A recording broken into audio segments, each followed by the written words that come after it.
problème, c'est que je ne sais jamais à quelle heure ça passe. Ce qui fait que je tombe toujours dessus par hasard.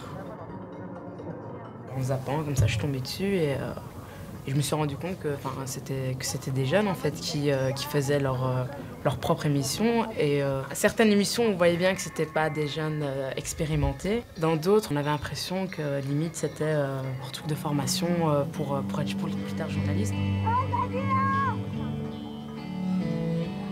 Bonsoir, alors ce soir on est chez maman, le soir d'Halloween. T'es pas dans un cabaret? Ah oui, je l'ai vu. Non. Et d'ailleurs, c'est marrant parce que je crois que c'est une des premières émissions de Coup de pouce que j'ai vues. Et ça m'avait assez. Oui, ça m'avait intriguée. Vous êtes seul ou vous avez une équipe avec vous? J'ai toujours deux filles avec moi. Ah, 2 filles. Ah, il y a quand même pas... deux filles dans le groupe. Ben, des filles comme moi, qu'est-ce que vous voulez que je fasse? Je trouvais ça génial de pouvoir aborder, de pouvoir déjà pénétrer dans un milieu comme ça, pouvoir entendre leurs témoignages et puis aussi aller au-delà de ses propres jugements par rapport à ça. Et en fait, pourquoi vous faites ça justement? Pourquoi pas? Et pourquoi? Alors, pourquoi vous faites ce que vous faites? Parce que ça vous plaît, j'imagine. Mais oui, mais je veux dire, moi aussi, vous, la motivation, l'envie, tout ça a commencé. Depuis que je suis toute petite, j'aime me déguiser.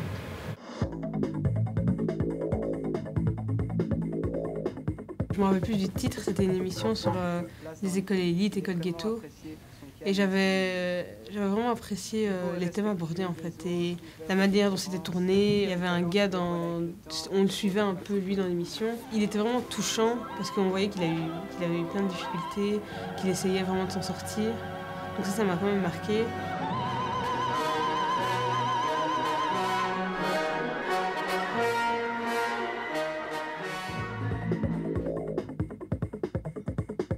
C'était une émission sur l'école du cirque au Maroc en fait. Je trouve ça assez chouette parce que pour une fois on parlait d'autre chose que du couscous ou des souks ou des médinas ou des voilà.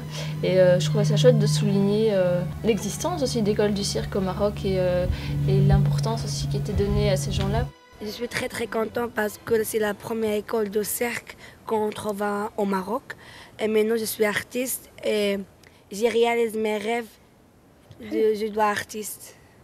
دزنا من هذه المراحل هذه وكنقدموا المغرب وفنون السيرك ديال المغرب اكروبورتي مشروع Je trouvais assez bien aussi, c'était qu'avec les jeunes coups de poussière, on était partis sur place, avait fait le voyage, était partis à la rencontre de ces gens-là. Et c'est ce qui m'a aussi donné envie de pouvoir intégrer coup de pouce, parce que je me dis s'il y a une possibilité aussi de voyage, de vraiment aller en contact direct avec les gens, ça peut être super enrichissant. Je me disais, tiens, ça m'intéresserait de le faire, mais je me disais, oui, mais j'ai pas assez d'expérience. Et puis on ne sait pas s'ils recherchent des jeunes ou quel type de jeunes, quelles caractéristiques il faudrait avoir pour pouvoir y entrer. Donc on laisse tomber quoi à un moment donné. Élite, peur, cercle fermé, frontière à traverser.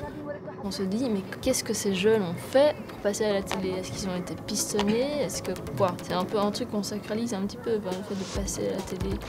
Tout le monde n'a pas la possibilité de passer à la télé. Et finalement si. En tout cas pour Coup de pouce, voilà.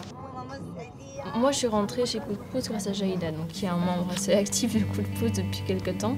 Et c'est à Couleur Café que j'ai pu discuter avec elle et qu'elle m'a dit qu'au contraire, on recherchait justement plein de jeunes motivés qui voulaient aborder certaines thématiques, certaines problématiques.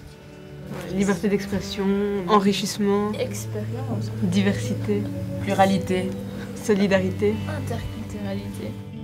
J'ai l'impression vraiment qu'on a accepté vraiment comme on est, avec à la fois de notre côté peut-être loufoque parfois, notre créativité. Donc non, des castings non, mais ouais, une pub pour dire que c'est la porte ouverte quoi. Que voilà, il faut venir.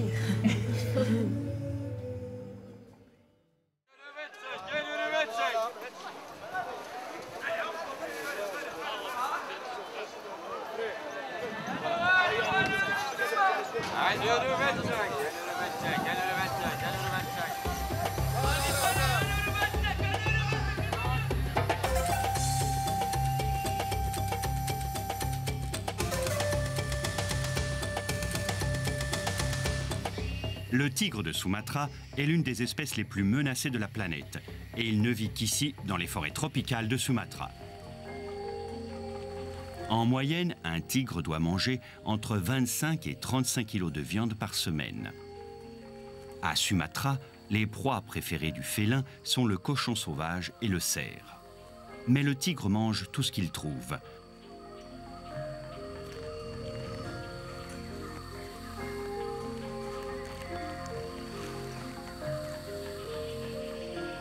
Un mouvement au loin attire son regard. Pour beaucoup de prédateurs, la vue est un outil essentiel. Celle des rapaces est des plus perçantes.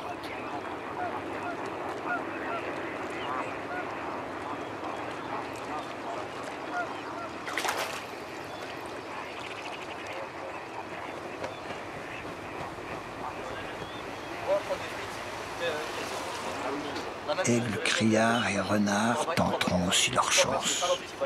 Avec les mêmes sauces. C'est pour manger tout de suite. Hein. Ah ouais, L'approche commence. S'il le faut, la tigresse passera des heures à progresser pas à pas vers sa proie.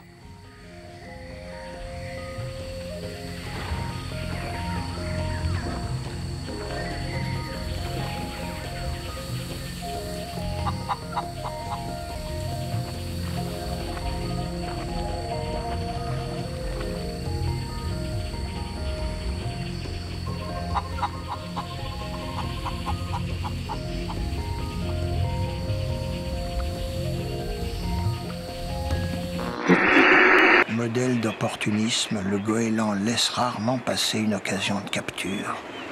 En forçant les bandes de canards à s'envoler, il repère immédiatement l'animal défaillant.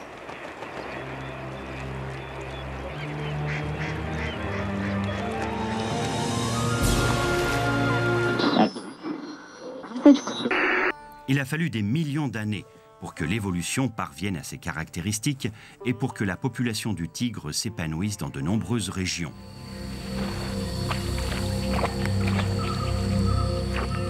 Le tigre doit beaucoup à son opportunisme alimentaire pour la réussite de son espèce. Comme il ne se limite pas à une espèce, il a de bien meilleures chances de survivre lorsque les proies se font rares.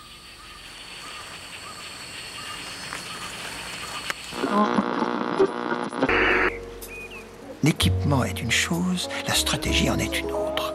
Les grands mammifères prédateurs comme le loup s'attaquent en général à des proies de grande taille. Le jeu participe à l'apprentissage du futur chasseur.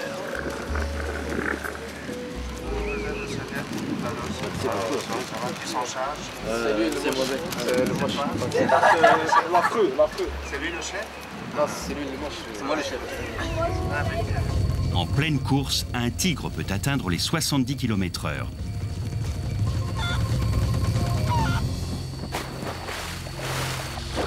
En un éclair, des griffes acérées s'abattent sur le coq.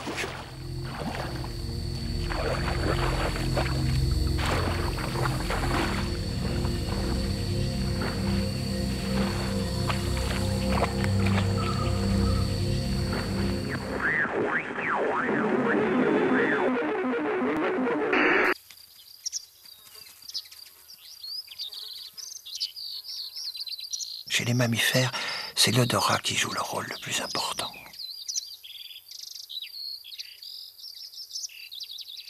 Le renard hume l'air à la recherche d'une effluve pour enfin suivre une piste. Les animaux blessés sont bien souvent au repas du prédateur. Aux aguets, le busard des roseaux a repéré une proie dans un groupe de canards, une sarcelle blessée, a priori sans défense. Sûr de sa force et de son habileté, le lynx approche seul le chevreuil qu'il convoite.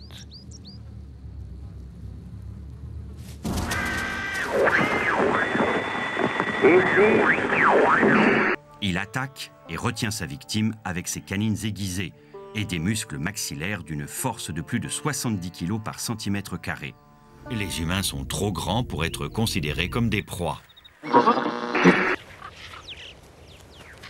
La compétition est cependant rude parmi eux. Les têtes rougies par le sang du cadavre fouillent tour à tour les entrailles. Chacun à coups de bec défend sa part du butin.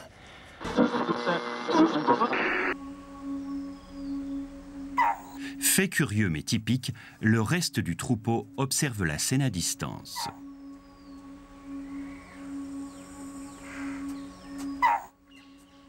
Rapidement et sans effort, le léopard emporte la carcasse vers un endroit plus isolé.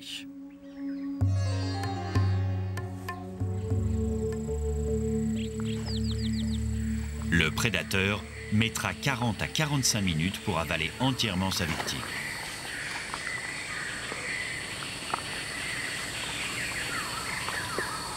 Mais aujourd'hui, son repas est interrompu. Le mâle occupant les lieux a été attiré par les bruits de la chasse.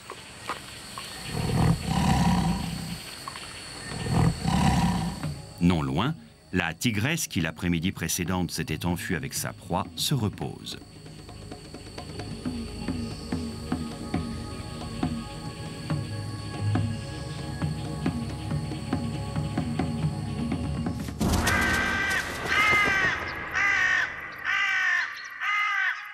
Patience et longueur de temps, tels pourraient être les maîtres mots de la buse variable. Des heures durant, elle attendra sur son perchoir qu'une proie daigne se manifester à proximité.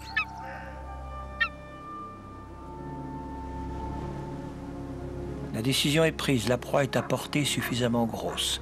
Bientôt la cible vivante sera rejointe. Le flegme a fait place à l'action.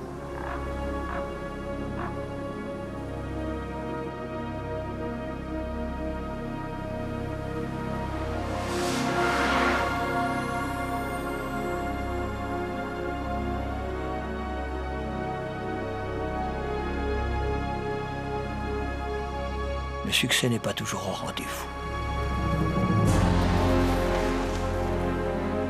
En cas d'échec, l'aigle royal retrouvera un poste bien placé d'où il surveillera à nouveau son domaine.